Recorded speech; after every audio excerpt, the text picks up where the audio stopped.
You came together, you coalesced so beautifully and really complement each other in so many ways. You were able to not only tell your story, but to talk about what's bad and what needs to happen. It might not be a situation where we're only gonna speak and get out. Some people are going to attack. Some people are gonna have negative things to say about the hotel situation. There are families in our community in Brockton who are homeless and forced to live in horrible conditions in transitional housing in hotels.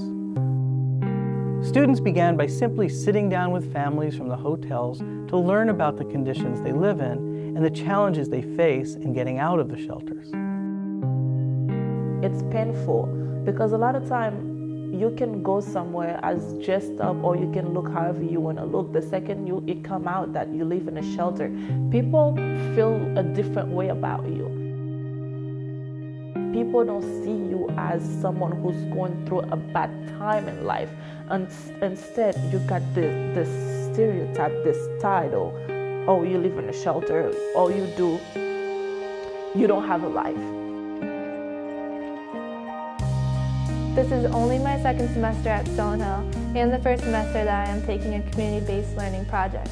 This style of learning is so important to students because it makes everything real. It's not something that you learn about in class and then get tested on, and it isn't something that you learn about and then it disappears from your thoughts. My mother and I got placed to a motel within a week. Although we had a roof over our heads, the living conditions were challenging. Because we were on government assistance, we were not treated with respect. We were given dirty towels. We had a curfew and we had nowhere to cook. The building smelled horrific. The carpets are filthy and there are no space for the kids to play. If we're only learning in the classroom and not applying those concepts and theories that we're learning, how are we going to learn it and grow? If I learned about grassroots community organizing and never got to see it in action, how could I truly learn what grassroots organizing is?